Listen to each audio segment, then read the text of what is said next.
And that, my friends, is what I'd like to call a comeback. And speaking of comebacks, my first review back is this comic, New Warriors #1. What's that? I already reviewed this comic. Oh, don't be silly. Of course I did. This one.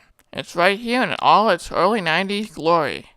Still holds up, still rocks, and it's still only $1 at your local comic store. This one is just the first issue of the 5th volume. I can understand the confusion. That's why I had to add 2014 onto the title. It's funny, when I was working on the New Warriors retrospective, I received word on the New Warriors revival. My reaction went something like this.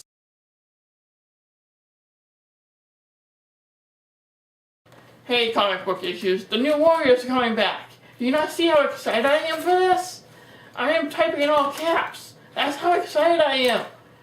I know you guys probably don't care, but I'm excited. Woo! Excitement! As you can see, I was a little bit, excited.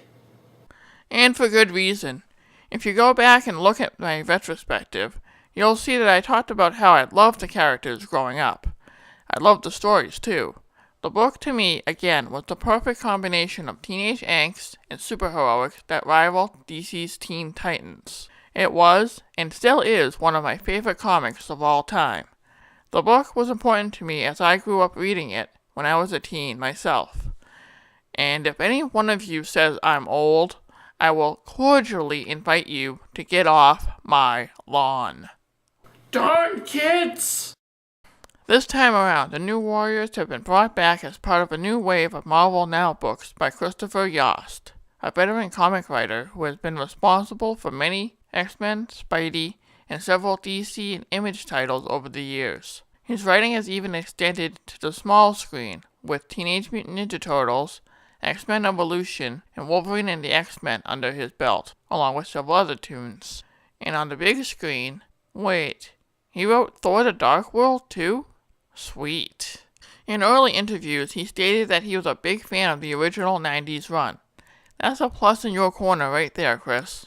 What drew him to the book was how 6 different heroes from different backgrounds came together to become something special. He also added that nostalgia only gets you part of the way with a title like this. Is the other part passion? I hope so.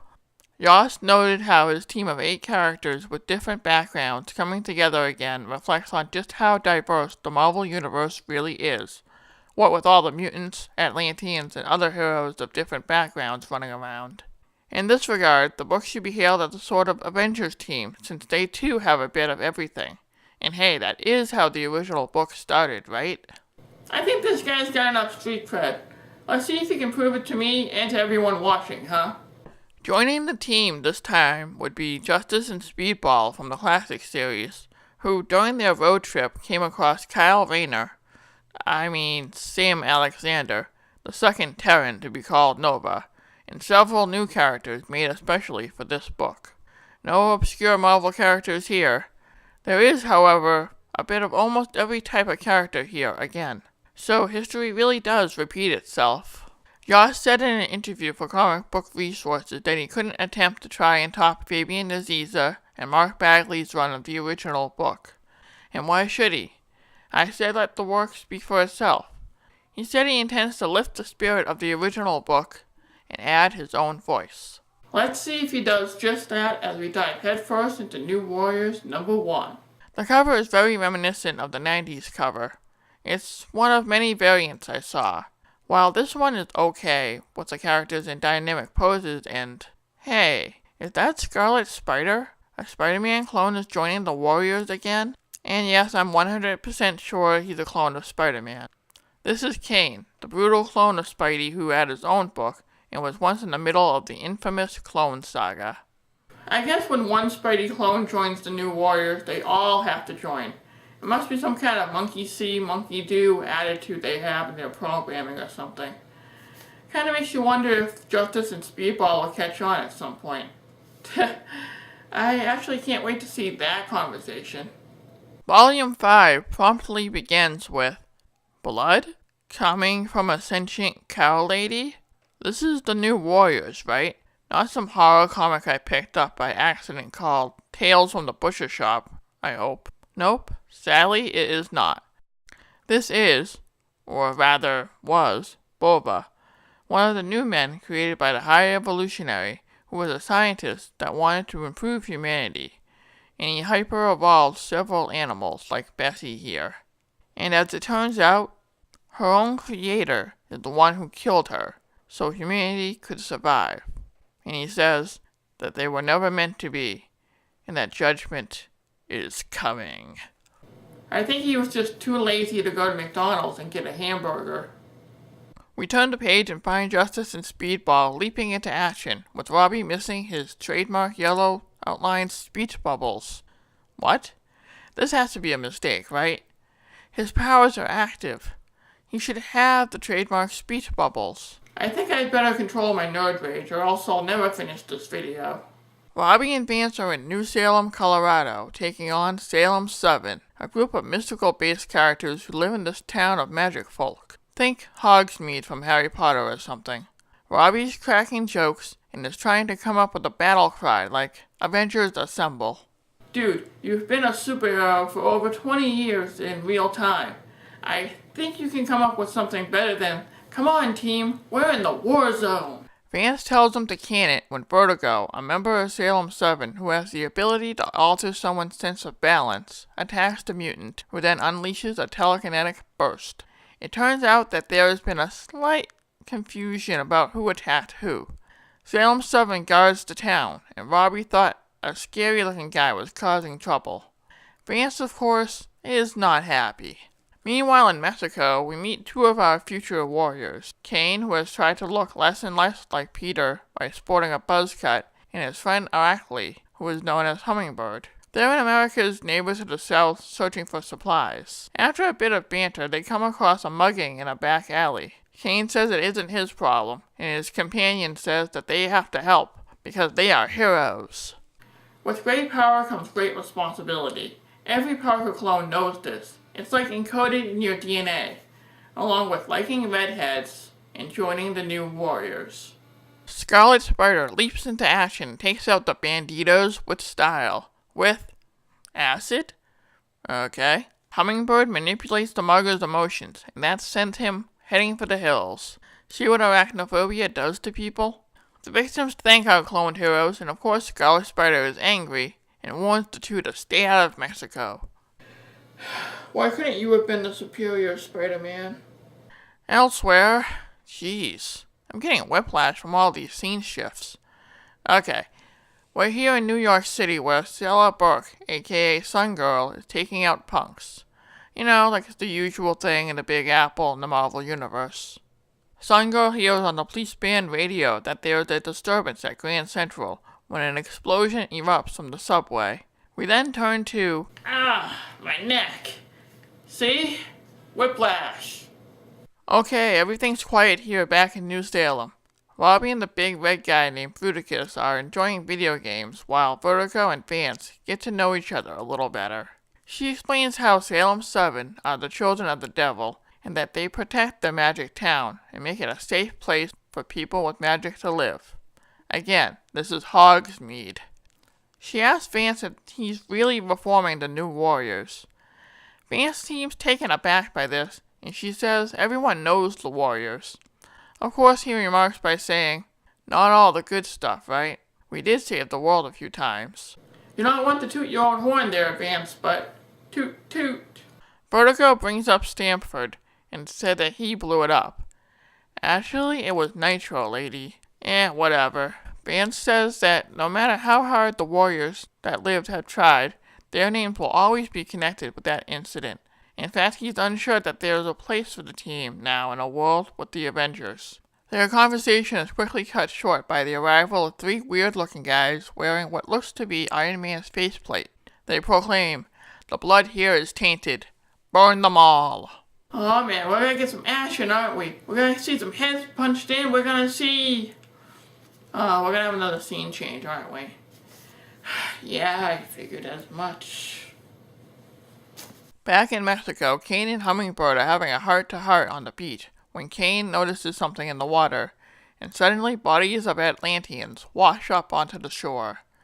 The pair wonder if they are indeed people, when they are greeted by Cferra Nemora of Atlantis, who is in dire need of heroes. Must not break into Bonnie Tyler's song. Must not give in. He's gotta be good. And he's gotta be fast. And he's gotta put up with the fight. After 2 pages of that scene, we're back in the Big Apple, where some girl flies into the subway to see where the explosion came from. She wonders to herself, what would a superhero do in this situation? I'm pretty sure they would investigate and hope that a giant lizard man wasn't behind the explosion.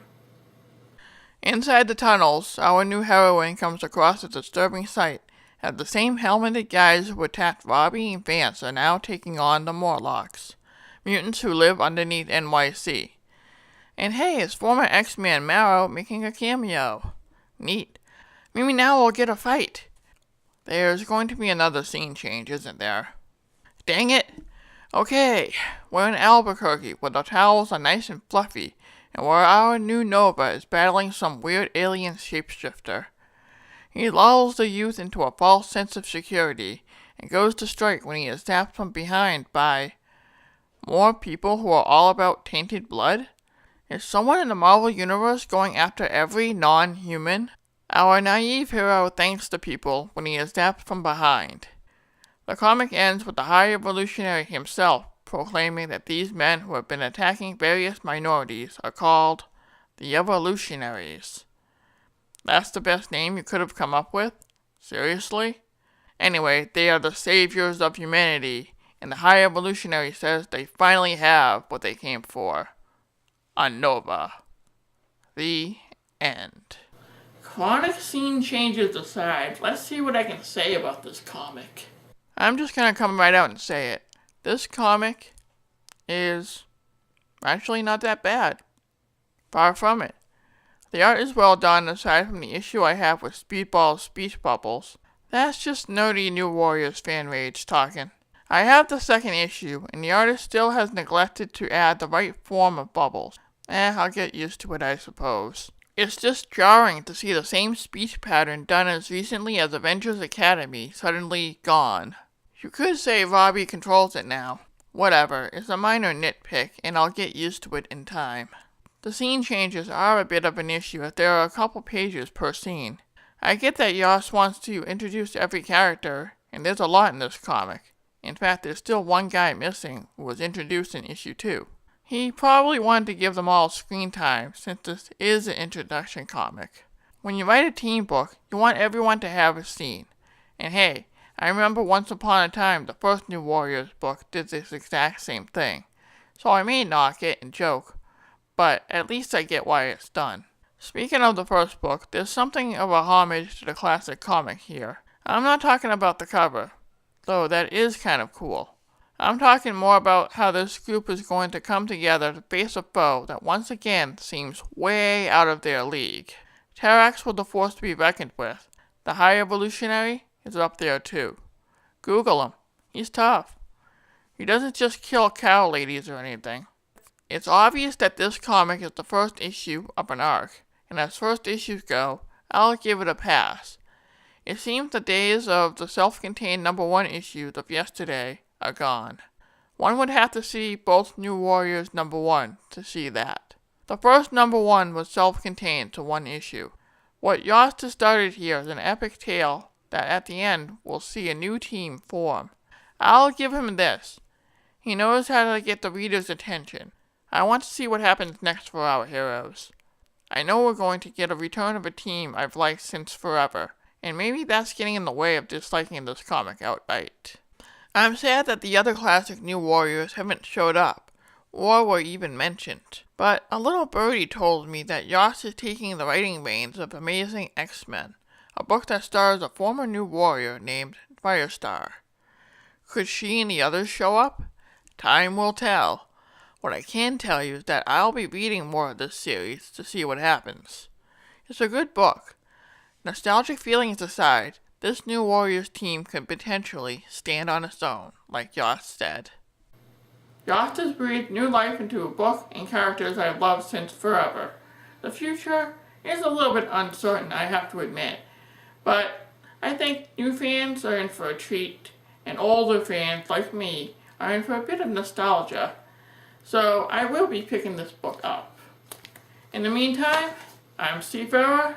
Thanks for watching Comic Showcase, and I will see you in the funny pages.